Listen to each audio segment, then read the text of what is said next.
मोनफ्रोमखौबो दुलाराय बर' फरायसा आफादनि गोसो गोरबोनि हामलायनायखौ बावहरबाय। आफादारि गोख्रों मोनसे हामलायथिजों लोगोसे खुलुमनायखौ आं बावहरगोन। गोलाव बाथ्रा बुंनो सानाखै, बोथोरा जोबोद गुसु आरो बिनि गेजेरावबो जों बे गोब्राब थासारिखौ नेवसिनानै फुंबिलिनि हाबाफारिखौ जों सम मथे मावफुंबाय। गिबियावनो आलादा रायजो बड'लेण्डनि थाखाय सोमावसारनाय बड'लेण्ड मुंख्लं दुलाराय बर' फरायसा आफादनि सोमावसारनायाव, बिएलटिनि सोमावसारनायाव, एनडिपिनि सोमावसारनायाव आरो रावनि थाखाय भाषा आन्दलननि सोमावसारनायाव गासै मुंख्लं जानाय हारिनि थामोनथा रैखाथिनि थाखाय जाय बिथांमोना हाबा मावनानै दिनै रुंसारि सोरगोआरि जाबाय, गासैनिसिमबो आफा इसोरनिसिम आरज गाबबाय बिथांमोननि जिउ आत्मानि आलोगोजोननि थाखाय। लोगोसेनो बड'फा उपेन्द्रनाथ ब्रह्म, बर' हारिनि बिफा आरो बिथांनि आदर्श आरो बिथांनि फिलसफि आरो प्रिन्सिपलजोंनो दुलाराय बर' फरायसा आफादा हारि सिबिनायनि थाखाय हाबा मावबाय थादों। बिथांनि सोरगोआरि जिउमानि आलो गोजोननि थाखाय इसोरनि आरज गाबदों आरो थांना थानाय बर' फिसाफोरनि जिउ खुंनायाव गासै बिथिंजों बिथाङा जाहाथे जोंखौ बोर सारस्रिहरो बिनि थाखाय मिजिंथिबाय। दुलाराय बर' फरायसा आफादनि गोथार फिरफिला उदां अख्राङाव दिनै उदाङै बिरदों आरो गोमो गाबनि बे फिरफिलाया गेजेराव थानाय दाहाल आरो थुंग्रिया बर' हारिनि जि मोनसे उदांस्रि, बर' हारिनि जि जोंनि थामोनथा रैखाथि, जोंनि जि मोनसे माहारिबाद बेखौनो फोरमायो। जों मंगलियान हारिनि, जोङो जुजिनानै दावहा नांनानै गावनि हारिनि आइडेन्टिटि, सिनायथि आरो परिचयनि थाखाय आत्ममर्यादाजों थांना थानो लुबैग्रा मोनसे हारि। तेलिसाल बे हिरिम्बा नोगोरा मोनसे समायना ओनसोल, बर' हारिनि, बर' सुबुंनि मोनसे थागिबि ओनसोल आरो बे ओनसोला सानजाहा खोलाहा नागालेण्ड बर्डार नागा हाजो दङ। खोलाहा जोङो बयबो मिथिगौ डिमापुर राजाबारि, जेराव बर'नि बायखोन्दा नेरसोन कसारि रायजोनि, आरो बिनि साहा कासमारि, बेबो कसारि रायजोनि बायखोन्दा नेरसोन। सोरगिदिं बर' हारिनि जारिमिनारि बे माखासे नेरसोनजों बुंफबनाय बे हायेन ओनसोलाव रायजो जानाय बर' फिसाफोरनि आबुं जौगानाय आरो बिथांमोननि रैखाथि आरो गासै बिथिंनि थांना थानांगौनि थाखाय बर' हारिनि माहारियारि आफाद दुलाराय बर' फरायसा आफादनि जथुम्माखौ दिनै बेयाव खुंफुंनायनि गेजेरजों हारि सिनायथिनि मोनसे गोदान आगान आरो गोदान मोनसे आन्थोर दिनै बेयाव जारिमिनारि मोनसे सृष्टि खालामबाय होननानै आं सानो आरो बे जथुम्माया थारैनो मोनसे जारिमिनजों लिरजानाय गोसोखांथाव सान जानानै थागोन। दुलाराय बर' फरायसा आफादनि गोमो गाबनि दाहाल थुंग्रिनि बे गोथार फिरफिलानि सिङाव दुलाराय बर' फरायसा आफादा बर' हारिखौ जेब्लाबो उदां आरो जेब्लाबो गोहोगोरा हारि हिसाबै फोथांना लाखिनायनि थाखाय जों हाबा मावलांगोन। बिनि थाखाय जों बयबो समायखिरा लायो आरो बिनि गेजेरजों जों जे बर' हारि गेरेमसा माहारि दानायनि साफा साफा जोङो केदार, साफा साफा भलन्टारि जोङो मावथि आरो साफा साफा बर' हारिनि सिबिग्रा, बे हारिनि जों साफा साफा जे सार्भेन्ट, बे सार्भेन्ट हिसाबै हारि दानायनि थाखाय, हारि सिबिनांगौनि थाखाय, गेरेमसा माहारि बड'फानि आदर्शजों दानांगौनि थाखाय जोङो जेब्लायबो बे आदर्शखौ हमथानानै खामानि मावगोन आरो बे गोथार फिरफिलानि सिङाव जों बयबो थान्दै नोजोरबारि आरो मावसोम हान्जा आलासि बयबो जों दिनै समायखिरा लायो। गोलाव बाथ्रा बुंनो सानाखै, बे गोलाव समनि बर' हारिनि थांना थानायनि जारिमिनाव दुलाराय बर' फरायसा आफादा हारिनि सिनायथिजों लोगोसे माहारिबादखौ गावनि बिखा बिख्लो जों बजबनानै लादों, जायनि थाखाय 6 बोसोर बड'लेण्ड सोमावसारनायाव 1135 जन मुंख्लं जादों। एनडिएफबिनि सोमावसारनाय बिएलटिनि सोमावसारनाय 5,000निबो बांसिन मुंख्लं जानो गोनां जादों आरो बिनि गुबै नेरसोनानो जाबाय माहारिबाद। आं मैयाबो डेलिगेट हाउसआव मोनसे बाथ्राखौ रिमाइन्ड खालामदों। राष्ट्रबाद इन्डियान नेशनेलिज्मखौ जोङो जेब्लाबो मानियो फोथायो आरो राष्ट्रबादनि थाखाय सभारिन राष्ट्र भारतआ जे मोनसे गणतन्त्र आरो संबिधाना जे मोनसे मर्यादा होदों बेखौ लानानै जेब्लाबो राष्ट्र निर्माणनि थाखाय जों हाबा मावनांगोन। हादोरनि दानाय हादोरनि जौगानायखौ जों जेब्लाबो हास्थायो आरो भारतनि सासे नोगोरारि हिसाबै जों गावखौनो गोग्गानानै लायो। नाथाय मोनसे हारिया गावनि आथिङाव जुदि जों गसंथानो हायाब्ला हारि हिसाबै जोंहा जुदि आत्मपरिचय सिनायथियानो जुदि मोस्लेब जालाङोब्ला जे समाव जोंनि रावा गोमालांबायमोन जे समाव जोंनि थुनलाइ जोंनि हारिमु जोंनि गाननाय जोमनाय जोंनि समाजखान्थि समाज बेबस्था जोंनि गासै बिथिङा सेरखाय बेरखाय जालांनानै एसिमिलेट जालांबायमोन। बे मोनसे थासारिखौ नेवसिनानै बड'लेण्ड आन्दलन जादों। बुहुमनि बर'फोरा खौसे जानांगौ, खौसेनि गेजेरजों सोमावसारनांगौ। बड'फानि जे मोनसे ग्रेट प्लानमोन गेरेमसा बर' माहारि दानाय बे गासै बिथिंखौ लानानै दिनै बर' हारिया सिरि मोननानै गावनि आथिङाव गसंबाय। गावनि आथिङाव जोङो दिनै राफोदै गसंनानै हारिखौ आरोबाव विश्वनि भारतनि आसामनि जौगासार माहारि हिसाबै दानायनि थाखाय जों जेब्लाबो दिनै हाबा मावगासिनो दङ। जेराव जिरायनाय आरो जेराव थाबथानाय थाद'नाय जेबो गैया। दा बेखायनो राष्ट्र निर्माणा जोंनि बिखा बिख्लो जोंनि गोसोआव जेब्लाबो दङ। नाथाय बर' माहारिबाद बर' हारि बर' जातीयताबाद बिनि जे सिन्ता बिनि सान्थ बिनि जे आदर्शखौ जों एक इन्सि एक बिन्दुबो जों मालाबाबो खम खालामनाय नङा। आरो दुलाराय बर' फरायसा आफादानि बिनि गुबै आरो गुदि बिबान आरो जोंनि साफ्रोमबो मावथि बिबानगिरिफोरा बर' हारि दानाय बर' हारि निर्माण खालामनाय बर' हारिनि इसिं आरो बायजोआरि सुथुरनिफ्राय हारिखौ रैखा होनायानो दुलाराय बर' फरायसा आफादनि प्रधान मोनसे गुबै बिबान आरो बे दायित्वखौ पालन खालायालासिनो कुनु कारनाव जोङो मालाबाबो खारनानै मालाबाबो जोङो साइड जानानै जों मालाबाबो बिनिफ्राय दोरोदनानै थानो हाया।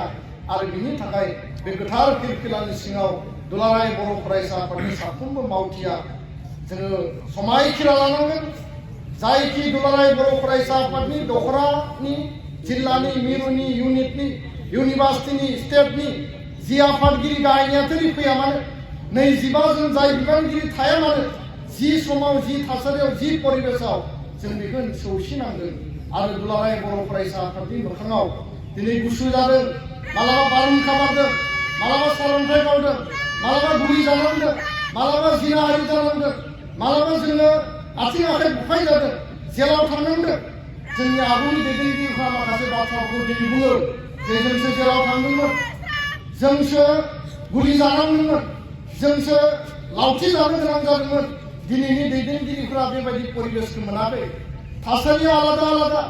मालाबा जोङो फिजिकेल मुभमेन्ट खालामगोन, संग्राम खालामगोन, सोमावसारगोन, मालाबा जोङो बेयाव जिउ जोबनोबो गोनां जानो हायो। रावनिबो जिउ जोबनायखौ दुलाराय बर' फरायसा आफाद बर' हारिया लुबैया। भारत उदांस्रिनि समाव भारत उदांस्रिनि आन्दलनाव जायफोरा जिउ जोब्बाय बिथांमोना मालाबाबो सानाखैमोन। किन्तु भारतनि उदांस्रिनि सार्थआव बै समाव मा थासारि मा परिबेस थांगोन ना थैगोन मा परिबेसाव मारै बारलांगोन बिनि स्ट्रेटेजि पलिसिखौ बानायनानैबो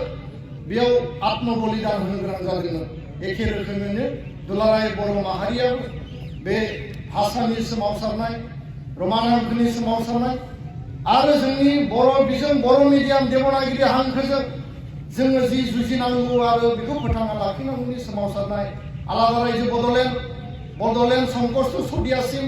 खोला थानाय बर'फोरनि थाखाय नीलाचल कार्बि आंलंनि बर'फोरनि थाखाय एसटि हिल आरो दिनै बिटिआरजों जों गोरोबथा मोनबाय आरो गोरोबथानि गेजेरजों सिमा बारायनाय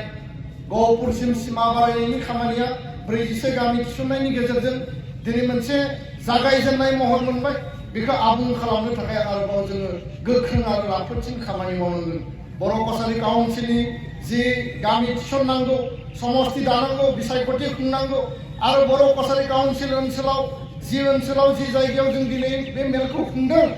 बे जायगा आरो गासै बर' कसारि काउन्सिल ओनसोलखौ मोनसे जौगासार हा हुनि रैखाथि जोंनि फरायसालिखौ फोथांना लाखिनाय भेन्सार स्कुल प्रभिन्सियेलाइजेसननिफ्राय लानानै बर' हारिनि राव थुनलाइ थामोनथा गासै बिथिंनि जौगाखांनायखौ बे काउन्सिलनि गेजेरजों मजबुत खालामनांगोन आरो गुबुन फारसेथिं कार्बि आंलं आरो डिमा हासाव रायजो जानाय बर' फिसाफोरनि जि मोनसे राजखान्थियारि जि दाबि एसटि हिलनि जि मोनसे मर्यादा भारत सरकार भारतनि पार्लियामेन्टनिफ्राय बिख'नानै दाबिनानै जोङो बेखौ आदाय खालामनानै लाबोनांगोन दा बेबायदि माखासे राजखान्थियारि दाबिखौ जों गोलाव समाव सोमावसारबोबाय बिएससि बिटिसि आरो बिटिआर गोरोबथा मोनबाय आरो दिनै गोरोबथानि उनाव मोनसे शान्ति आरो मोनसे खौसेथिनि मोनसे परिबेश दिनै जों मोनबाय जेराव गुलि बारुदनि सोदोब गैलिया जेराव बम बारुदनि सोदोब गैलिया जि टाइमाव गुलि बारुद जानांगौमोन जि टाइमाव बम बारुद जानांगौमोन भारत सरकारखौ सिगिनो थाखाय जों रावनिबो अयनाय इनाय हिंसा मावनो थाङाखैमोन किन्तु सरकारा जेब्ला जोंखौ गादबबाय नासयबाय जोंखौ दमन खालामबाय बे समावसो गुलि बारुदनि आवाजआ गाबदों बे समावसो बेबायदि माने जि मोनसे दाङाबाजि जि मोनसे हिंसानि थासारिया सोमजिदों आरो गणतान्त्रिक पन्थानि गेजेरजों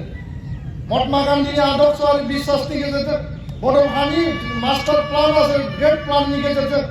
आल्टिमेट थांखि बड'लेण्ड रायजो सोरजिनायनि बे मोनसे थांखिजों दुलाराय बर' फरायसा आफादा जोङो राजालामा रेल लामा रेलि मास पिपलनि रिभलिउसनखौ जों खालामबोबाय दा बेखायनो बे समाव दुलाराय बर' फरायसा आफादा जों जेब्लाबो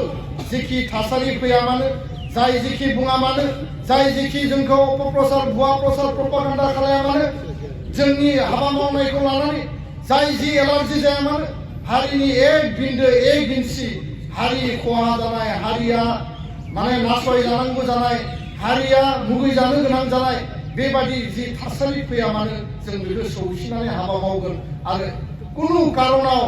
हारिनि जि मर्यादा हारिनि जि मोनसे थामोनथा रैखाथि हारिनि जि मोनसे आत्म परिचय बे जाहाथे एसेबो गाहायाव थाङा बिनि थाखाय दुलाराय बर' फरायसा आफादा जेब्लाबो जों कनसार्न जेब्लाबो जोंनि थैयाव मोदोमाव मेलेमाव माहारिबादनि आदर्शआनो जेब्लाबो सोलिबाय थायो आरो जोंनि बे जि ब्लाड ग्रुप जोंनि जि थैनि जि ग्रुप बे ग्रुपआनो जाबाय माहारिबाद हारिखौ सिबिनांगौ हारिनि थाखाय हाबा मावनांगौ आरो बे बिथिङाव मोनसे आपिल खालामनो नागिरो दुलाराय बर' फरायसा आफादाव हाबा मावबाय थानाय समाव जाय माहारिबाद आरो माहारिबादनि आदर्श बड'फानि आदर्शखौ लानानै जों हाबा मावो आफादाव बिबान लाखांनानै गोलाव सम हाबा मावनानै हारिखौ सिबिखांनायनि उनाव हारिनि थाखाय जातीयताबादनि चेतनाजों खोथा बाथ्रा बुंनानै हारिखौ जोङो मजबुत खालामनायनि जिखिनि मोनसे एजेन्डा तयार खालामो आरो गलांनायनि उनाव जाहाथे दुलाराय बर' फरायसा आफादखौ एबसुनि मावथि आरो बिबानगिरिफ्रा एबसुनि गखांनायनि उनाव गावनि स्वार्थनि थाखाय गावनि लाबालाबनि थाखाय गावनि निकृष्ट मोनसे परिबेश आरो स्वार्थ लबिनि थाखाय कुनु कारनाव एबसुखौ जाहाथे सोंखारिया कुनु कारनाव जाहाथे एबसुनाय आफादखौ रावबो जाहाथे बेबायदि दाग फोनाङा बे बाथ्राखौ लानानै जोंनि आथिखालनि दानि मावथि आगुनि मावथि बे मावथि बिबानगिरिफ्रा बिथांमोना सांग्रां जानाया मोजां आरो एबसुनाय आफादखौ मोजां मोनोब्ला हारिखौ मोजां मोनोब्ला एबसु आरो हारिनि स्वार्थनि थाखाय बिथांमोना जोंखौ सुबुरुन होनो हायो बिथांमोना जोंखौ खावलायनो हायो जोंजों सावरायनो हायो किन्तु बाथ्राया बेबायदि नङा बबेबा खनायाव जिरायनानै बबेबा मिडियायाव जिरायनानै एबसुखौ सोंखारिगोन हारिनि आदर्श आरो हारिनि सिनस्रि आफादखौ ध्वंस खालामगोन आरो एबसुखौ ध्वंस खालामनानै गावनि स्वार्थनि थाखाय खामानि मावनो साननाया बे मोनसे मूर्खनि खामानि आरो बेखायनो दुलाराय बर' फरायसा आफादा जेब्लाबो बिनि सायाव जोङो जाय समाव फिननाय होनांगौ जाय समाव जिनि थाखाय जोङो जि रिप्लाय होनांगौ जोङो होबोबाय थादों आरो बेखायनो दिनैनि बे सानाव आं बयखौबो खावलायबाय जे दुलाराय बर' फरायसा आफादनि साफ्रोमबो मावथिया बिनि फारसे सांग्रां जायो दुलाराय बर' माहारिनि थांना थानायनि जिउआव जोंनि जि सोलोंथाइ बे सोलोंथाइखौ जों मजबुत खालामनांगोन मिशन क्वालिटी एडुकेशननि जि हाबाफारि सोलिगासिनो दङ 2006 सनाव बे गलाघाट नैबे जायगानि जुथुम्मायावनो इयार अफ एडुकेशन डिक्लेयार खालामदों आरो देग्लाय बे बोसोराव जि जोङो 2024 दिनैनि जि थान्दै मेलनि गेजेरजों आरो मैया मोनाबिलियाव सावरायदों दुलाराय बर' फरायसा आफादा बर' हारिनि सोलोंथाइ बर' बिजों बर' मिडियाम स्कुलाव टिचार नांगौ बर' मिडियाम स्कुलाव एनरलमेन्ट बांहोनांगौ बर' मिडियामाव गुन गोनां सोलोंथाइ लाबोनांगौ बर' बिजोङाव कम्पिटिटिभ आनजादाव जोङो साक्सेस जानांगौ केरियार काउन्सिलिं ओरिएन्टेसन बायदिसिना हाबाफारि लानांगौ बे बिथिंखौ नोजोर बोनानै मोनसे आबुं जावरिखांनाय आरो सोमावसारनाय बड'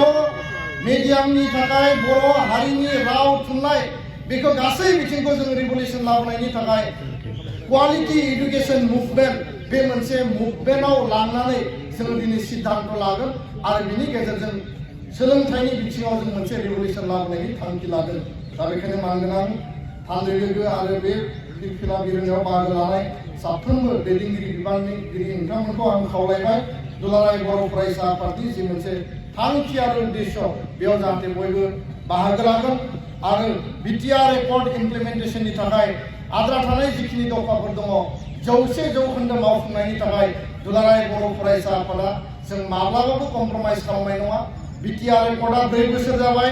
4 बोसोरनि गेजेराव जिखिनि दफाया मावफुंजाबाय भारत सरकारखौ जोङो धन्यबाद होदों आसाम सरकारखौ धन्यबाद होदों बे बिथिङाव बिटिआर काउन्सिल बर' कसारि काउन्सिला जि रल लादों बिनि थाखाय धन्यबाद होदों बर'नि माहारियारि आफाद गौथुमफोरा जि धन्यबाद माने हाबा मावदों बिनि थाखाय जोङो साबायखर बावदों नाथाय आद्रा थानाय दफाफोराबो सम थानायावनो मावफुंजानांगोन आखरे मावफुंजानांगोन टाइम बाउन्ड स्पिडी इमप्लिमेन्टेसननि थाखाय भारतनि नखर मन्त्रि आसामनि गिबि मन्त्रि बिथांमोनखौ टाइम एन्ड एगेन जों रिमाइन्ड खालामनाय जादों आरो बे बाथ्राखौबो जों गोसोखांहोदों जुदि जोंनि जि एकर्ड बे एकर्डनि जि दफा बे दफाया जुदि सम मथे मावफुंजायाब्ला दुलाराय बर' फरायसा आफादा गणतान्त्रिक जोङो पन्था लानो फिननोबो जोङो बाध्य जानो हागौ बे बाथ्राखौबो जोङो सरकारखौ रिमाइन्ड खालामनाय जादों दा बेखायनो एबसुनि हाबा मावनायाव दुलाराय बर' फरायसा आफादनि थांखि आरो उद्देश्यआव कुनु माने बेबायदि थाद'नाय आरो जिरायनायनि बाथ्रा गैया आरो भारत सरकार आसाम सरकारा जोंखौ बे बिथिङाव गावसिनि खोथा आरो कमिटमेन्टआव मालाबाबो जाहाथे फेलें खालायाजासे मावफुंनानै होगोन होननानै जोङो अराय मिजिंथियो दा गोलाव बाथ्रा बुङालासेनो दिनैनि बे सानावनो जोंनि माहारियाव जिखिनि आरो गोबां जिखिनि जेंना जेंसि दङ समाज बेबस्थाखौ लानानै जोंनि हारिमु आरो जोंनि जि गेलेनाय बिथिंखौ लानानै जौगाहोनांगौनि बेलायाव दुलाराय बर' फरायसा आफादा हाबा मावनांगोन आरो बेखायनो दिनैनि बे समाव जोंनि एकर्डनि उनाव जि मोनसे शान्ति आरो गोजोननि परिबेश फैबाय जों जि खौसेथिनि मोनसे बर' माहारि दानो नागिरदों आरो गेरेमसा दानो नागिरदों बेखौ जोङो इउनाइटेड एफर्टनि गेजेरजों बयबो ज' लामा हान्थिलांनांगोन आरो बेखायनो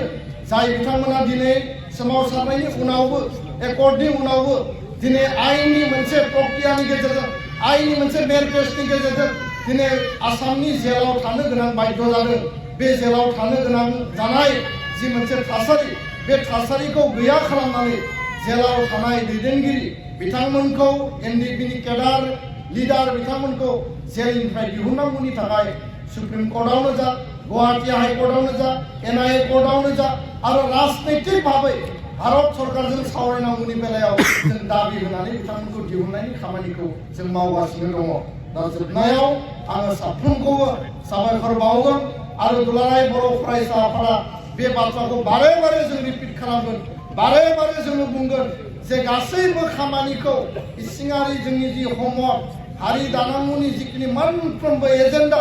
मोनफ्रोमबो इस्यु मोनफ्रोमबो जेंना सुस्रांनाया जोंनि थाखाय गोरा बाथ्रा नङा जों जिकुनु पर्यायसिम दुलाराय बर' फरायसा आफादा अलरेडि बे पर्यायफोरखौ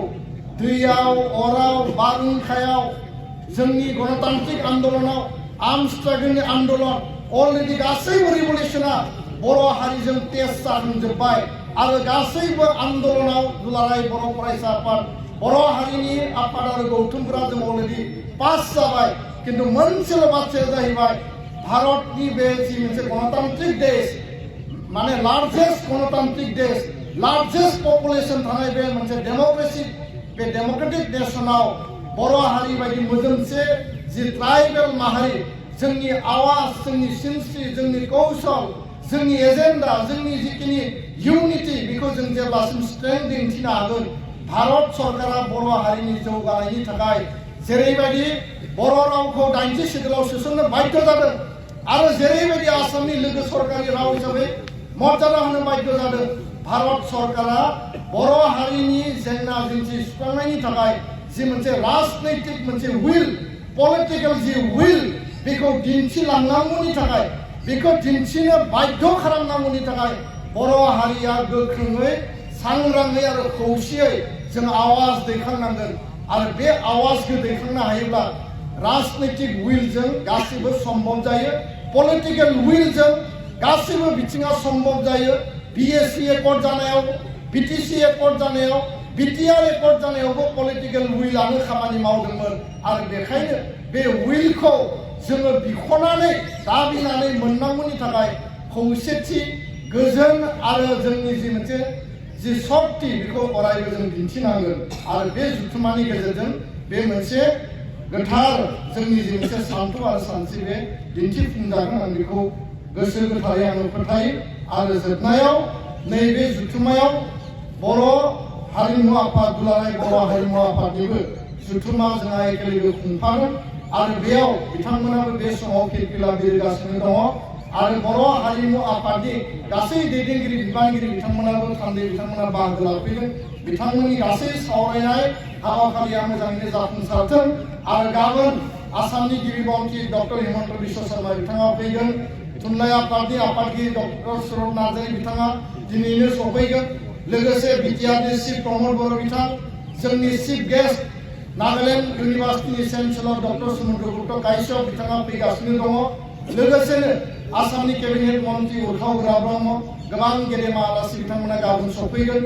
गेवलां मेला एसे लेट जागोन भारतनि प्रधानमन्त्रिया आसामाव दिनै फैगोन होननानै जों मिथिदों गाबोन फुंनि हाबाफारि दङ बिथांमोना सरकारि हाबाफारि बिनि उनाव माखासे आलासि बिथांमोना सफैगोन जोबोद खस्थ' आरो जारलानि गेजेरजोंब्लाबो मोजाङै जाफुंसार होनांगोन आरो दिनै मोनायाव अखा हानायनि थाखाय जों गोबां खस्थ' मोनबाय किन्तु जों बयबो गावनि थांखि आरो उद्देश्यखौ लानानै जों मुखुब आरो बेखायनो बे फिरफिला बिरनायाव बयबो ज' ज' बाहागो लाफैबाय खुलुमबाय आंनि बुंनायखौ बेखिनियावनो फोजोबबाय गोजोन्थों जय बर' हारिनि जय बर' हारिनि एबसु लं लिभ एबसु लं लिभ एबसु जिउ लाथों एबसु जिउ लाथों बर' संदाबल इउनाइट